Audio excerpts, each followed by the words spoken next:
Prezident İlham Əliyevin fərmanına əsasən 2029-cu ildə əhalinin siyahıya alınması prosesi baş tutacaq.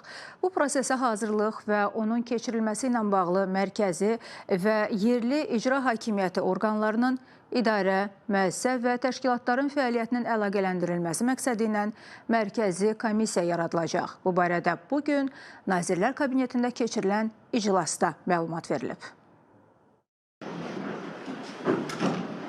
Dövlət Statistika Komitəsi 2029-cu ildə Azərbaycan Respublikasında əhalinin siyahı alınmasının hazırlanıb keçirilməsi üzrə təqvim planını tərtib edərək təsdiqləməlidir. Bununla yanaşı, əhalinin siyahı alınmasına hazırlıq və onun keçirilməsi ilə bağlı mərkəzi və yerli icra hakimiyyəti orqanları, idarə, müəssisə, təşkilatların fəaliyyətinin əlaqələndirməsi məqsədi ilə Nazirlər Kabinetinin qərarı ilə əhalinin siyahı alınmasına yardım üzrə mərkəzi komissiya yaradılacaqdır.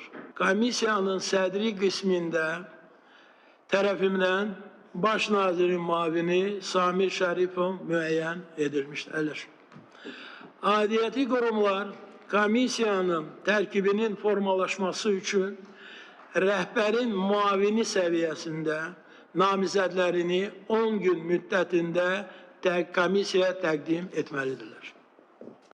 Nazirlər Kabinetində Baş nazir Əli Əsədovun sədrliyi ilə 2029-cu ildə Azərbaycan Respublikasında əhalinin siyahıya alınmasının keçirilməsi ilə bağlı məsələlərə həsr olunmuş geniş iclas keçirilib. Əli Əsədov əhali haqqında ən dolğun məlumat mənbəyi olan siyahıya almanın demoqrafik proseslərin obyektiv qiymətləndirilməsi və ölkənin sosial-iqtisadi inkişafının planlaşdırılması baxımından önəmini vurğulayıb. Dövlət Statistika Komitəsinin sədri Azər Mursaqulov iclas zamanı əhalinin siyahıya alınmasına hazırlıq məqsədi ilə görüləcək işlər barədə məruzə ilə çıxış edib. Bugünə də keçirilmiş bütün siyahı almalar ənənəvi üsulla həyata keçirilmişdir. Yəni, inzibati məlumat mənbələrindən istifadə edilməmişdir və bütün məlumatlar kağız daşıyıcılarla sorğu edilmiş, sonra icmallaşdırılaraq müvafiq olaraq elektron sistemlərə işlənilmişdir. Bu prosesdə bir sıra çətinliklər də müşahidə oluna bilir. Daha müasir siyahı alma modelinə keçidin təmin edilməsi məqsədi ilə növbəti mərhələdə 2 yeniliyin tətbiq olunması nəzərdə tutulur. Bunlardan birincisi, inzibati məlumat mənbələrində mövcud olan məlumatlardan istifadə edilməsi və həmçinin məlumatların toplanması, emalı, təhlili və yayılması prosesinin mümkün qədər rəqəmsallaşdırılması nəzərdə tutur. Onu da qeyd etməliyəm ki, bu hər iki yanaşma Cənab Prezidentin sərəncamı ilə təsdiq edilmiş Azərbaycan Respublikasında rəqəmsal inkişafın sürətləndirilməsinə dair 2026-28-ci il üzrü üçün fəaliyyət planında nəzərdə tutulmuş yanaşmalarla üst-üstə düşür. Rəqəmsal İnkişaf və Nəqliyyat naziri Rəşad Nəbiyev aidiyyatı dövlət orqanlarının informasiya ehtiyatlarında və sistemlərində olan müvafiq məlumatların Dövlət Statistika Komitəsinin məlumat bazasına inteqrasiyası istiqamətində görüləcək işlər barədə məruzə edib.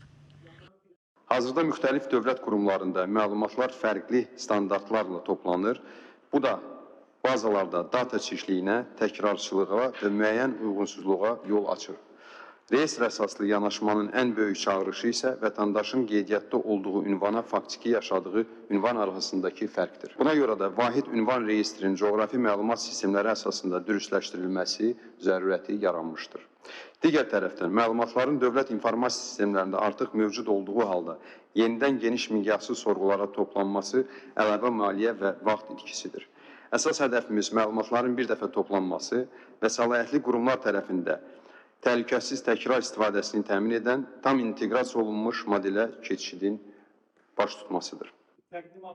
Qeyd edək ki, Prezident İlham Əliyev 2029-cu ildə Azərbaycan Respublikasında əhalinin siyahıya alınmasının keçirilməsi haqqında imzaladığı fərmana əsasən 2029-cu il oktyabrın 1-nə olan vəziyyət üzrə əhalinin növbəti siyahıya alınması həmin ilin oktyabrın 1-dən 31-nə dək keçiriləcək.